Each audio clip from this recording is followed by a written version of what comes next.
Jackson, questions for the Huskers?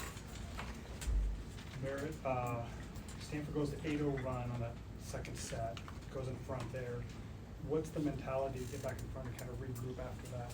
Yeah, we've been talking a lot all week, and then before the game today, we knew they're a good team, and we knew that they were going to make plays and they were going to go on runs. We obviously didn't really prepare for an 8-0 run, but we knew they were going to go on runs, and so coming into this match, it was all, I talked about FRS last week, how we were going to move on, and when they make really good plays, how are we going to respond? Are we going to let them keep all the momentum, or are we going to bounce back the next play? And it might have taken us 8 to get there, but I think after we sided out in that rotation and we broke their run there, it didn't feel like we had just lost an 8-0 run, and I think that was huge for us coming back and winning that second set. What does it do for the team's confidence to know you can take an 8-0 run from a team like Stanford and still win the set? Yeah, I mean, I think it's huge, and as this season goes along, we're just continuing to learn lessons and learn from each and every match, and I'm sure that will be a big one that we resort back to. And like you said, they're a great team, and so for us to be able to overcome that and still also win that set is huge, and I'm sure we'll rely on that a lot this year.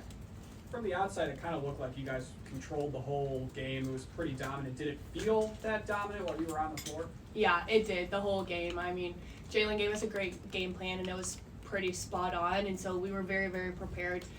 And I think we all did a really good job of sticking to that, and we knew what we needed to do to win. And I think as a whole, every single person did their job. And so we did control that match, and it was because how good our game plan was and how detailed and attention detailed we were throughout that entire match.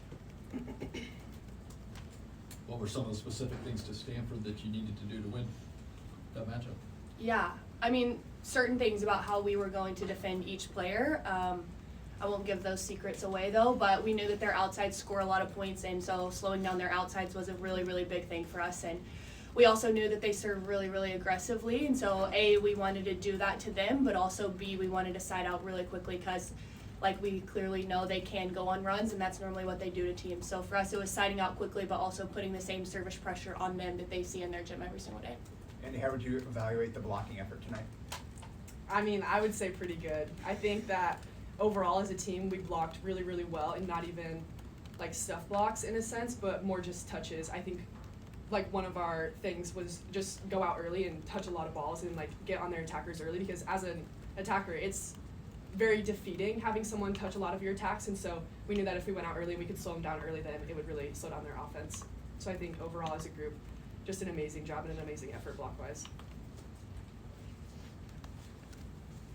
In a match like this, with a lot of momentum going, I mean, that 8-0 run and then a lot of your guys' momentum, how much does like the whole momentum thing and the crowd play into a win like this?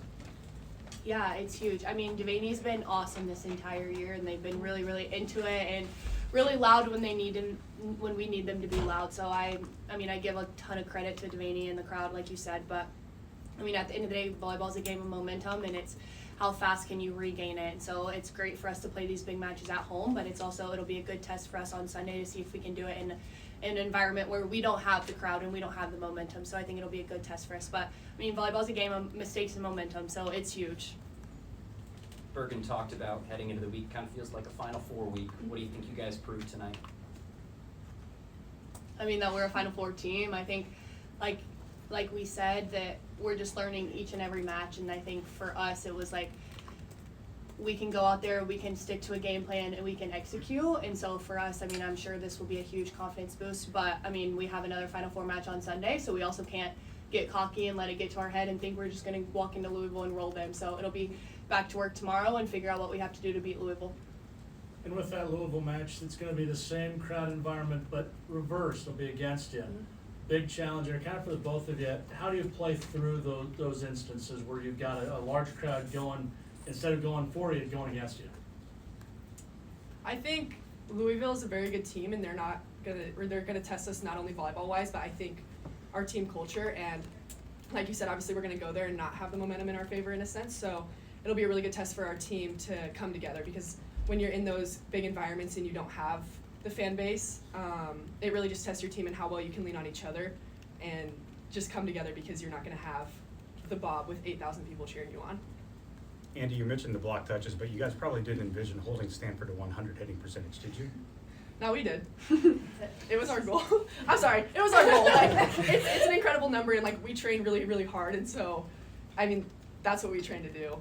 That was the goal. Was that the number that you guys set out, like for the match? What is the exact number? I don't know. We have a goal that's pretty low that we try to keep everyone Yeah. to. So like she said, like that's what we prepare to do, and every single day in practice, like that is our goal. So to be able to go out there and execute it, especially against a really good team and a great offensive team, is huge. But Mhm. like she said, that's what we strive for every day. Right, you had 2 set point kills tonight. What's the feeling like going out and ending a game here in the Vandy Center? Yeah, it's huge. I mean, nothing beats it, and the crowd goes wild no matter who it is. And so it's awesome, but I think what's making this team so special is every single attacker, and I'd throw Bergen in there as well, can do that on set point. And I think that's what's making us such a good team and so hard to defend is each and every night, like all of the kills are within 1 or 2. And it's not one person having 27 kills a night and you have to stop them to win. I think that's what's making this team so special is we're so balanced, and Bergen's doing a really good job spreading it out. And that also has to give a lot of credit to the passers, because if we don't pass, it's a lot of an outside game. So I think as a unit, we're passing well, Bergen's distributing the offense, and attackers are doing what they're supposed to do. So it is making us very hard to defend. But like I said, any of us could do that, and it's a great feeling for sure. Couple more for the players. You talk about Bergen's distribution. What is it like seeing her go up there and swing on one and get the kill? It's so fun. I mean, we get to see her hit a lot. You guys Yeah. don't, but we We get do. to see her hit almost every single day. So I'm sure it's a little more exciting for you guys. But like I said, I would throw her in the mix of attackers. So, I mean, she can do that just as well as most of us. So. She's good.